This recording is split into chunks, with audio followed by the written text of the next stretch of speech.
Hello everyone, আসসালামু আলাইকুম। আমি মোহাম্মদ মারুফ। আশা করি সবাই ভালো আছেন। আপনারা যারা এখনও ন্যাশনাল আইডি কার্ড করেন নাই, ভাবতেছেন আপনারা ন্যাশনাল আইডি কার্ডের জন্য আবেদন করবেন, কিন্তু কি কি ডকুমেন্ট লাগতে পারে, কি কি ডকুমেন্ট নির্বাচন কমিশনে জমা দেওয়া লাগতে পারে, পুরো সিস্টেমটাই আমি আপনাদের এই ভিডিওতে জানাই দিব। আপনারা না টেনে পুরো ভিডিওটাই দেখবেন। তার আগে আপনারা যারা এখনও আমার চ্যানেলটি সাবস্ক্রাইব করেন না, সাবস্ক্রাইব করে পাশে থাকা বেল আইকনে ক্লিক করে রাখুন, যাতে পরবর্তী আপডেট ভিডিওগুলো আপনারা খুব সহজে পেয়ে যান। ওকে, চলুন শুরু করা যাক।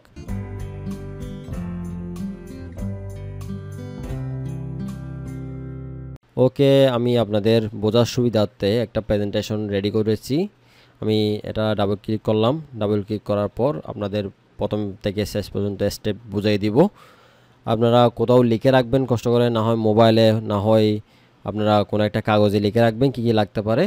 প্রথম হচ্ছে এখানে একটা প্রেজেন্টেশন স্লাইড দিলাম। এর পরবর্তী আমি লিখলাম হচ্ছে নতুন ভোটার হতে কী কী কাগজপত্র লাগতে পারে। ঠিক আছে, ওকে। পরবর্তীতে আমি যাব। আমাদের প্রথম স্লাইড হচ্ছে আমাদের অবশ্যই 16 বছরের উপরে থাকতে হবে।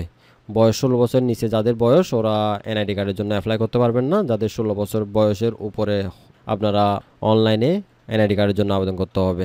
প্রথমে ঠিকভাবে অনলাইনে একটি আবেদন করতে হবে। আমাদের প্রথমে আবেদন করা সার্ভার কিন্তু nidw.gov.bd, এই সার্ভার ঢুকে আমাদের অনলাইনে আবেদন করতে হবে। আমি অলরেডি আমার চ্যানেলে কিভাবে আইডি কার্ডের জন্য অ্যাপ্লাই করবেন প্রথম থেকে শেষ পর্যন্ত আমি ভালোভাবে দেখিয়ে দিয়েছি। আমি আপনাদের সুবিধার্থে ওই ভিডিওর লিঙ্কটা আমি ডেসক্রিপশন বক্সে দিয়ে দিব।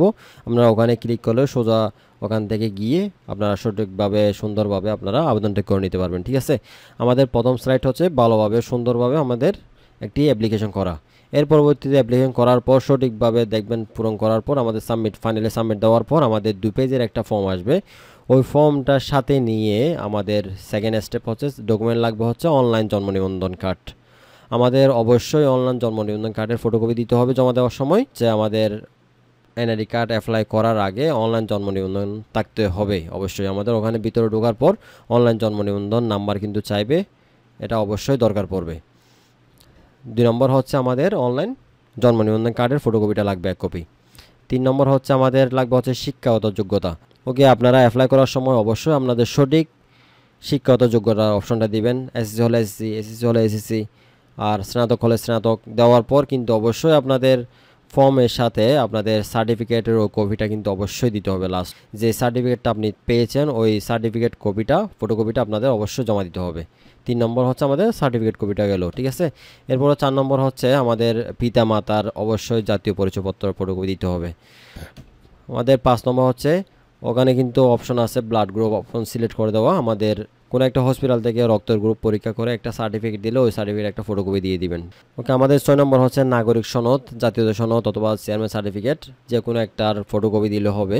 আমি পাশে অলরেডি জাতীয়তা সনদের একটা স্যাম্পল দিয়ে রাখছি। এই সিস্টেমে আপনারা একটা জাতীয় সনদ নিয়ে নেবেন, এটার ফটোকপি দিবেন 6 নম্বরে। 7 নম্বর হচ্ছে আমাদের যারা বিবাহিত, অবশ্যই হাজব্যান্ড অথবা ওয়াইফের আইডি কার্ডের ফটোকপি দিতে হবে 1 কপি। এর পরবর্তী হচ্ছে 8 নম্বর অঙ্গীকার নামার ফটোকপি।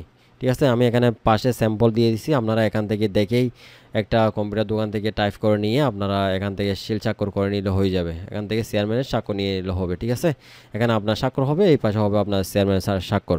আপনারা এখন এরকম একটা অঙ্গীকার নামা নিয়ে নেবেন, অথবা আপনারা ভিডিওটি স্টপ করে আপনারা এটা লিখে নিতে পারেন। লিখে নিয়ে আপনারা কোনো একটা কম্পিউটার দোকান থেকে টাইপ করে এটা নিয়ে আপনার সিল স্বাক্ষর করে আপনারা এটা জমা দিতে পারেন।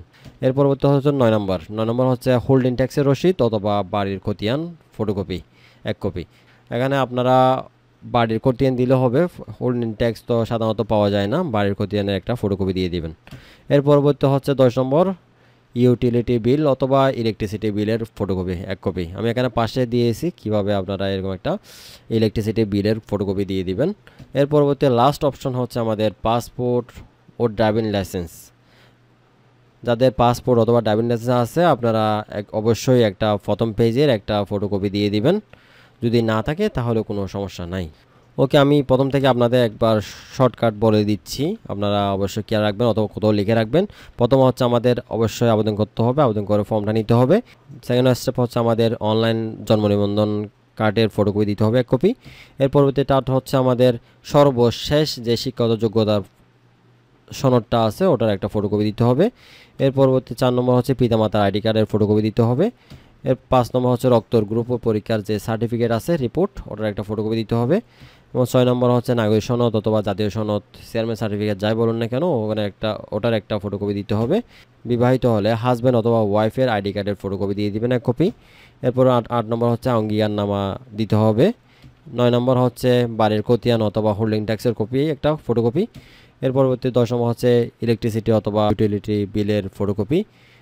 এবং সর্বশেষ হচ্ছে পাসপোর্ট অথবা ড্রাইভিং লাইসেন্সের ফটোকপি। আপনাদের যদি এই ড্রাইভিং লাইসেন্স অথবা পাসপোর্ট না থাকলে তাহলে না দিলেও চলবে। আর বাইকগুলো কিন্তু অবশ্যই নিয়ে যেতে হবে, না হয় আপনাদের বিভিন্ন রকম হয়রানি করতে পারে। ঠিক আছে, আপনারা এরকম লিখিয়ে রেখে আপনারা আবেদন করে সবগুলা ডকুমেন্ট নিয়ে আপনারা আবেদন করার পর নির্বাচন কমিশন অথবা আপনাদের নিকটস্থ নির্বাচন কমিশনে জমা দিয়ে দিবেন। ওকে, আমার ভিডিও এ পর্যন্ত। আপনাদের কাছে যদি ভিডিওটি ভালো লেগে থাকে অবশ্যই ভিডিওটি একটি লাইক দিবেন। কিছু জানার থাকলে অবশ্যই কমেন্ট বক্সে জানাবেন। সাবস্ক্রাইব করে পাশে থাকা বেল আইকনে ক্লিক করে রাখবেন যাতে পরবর্তী আপডেট ভিডিওগুলো আপনারা খুব সহজে পেয়ে যান। ওকে, সবাই ভালো থাকবেন, সুস্থ থাকবেন। আল্লাহ হাফেজ।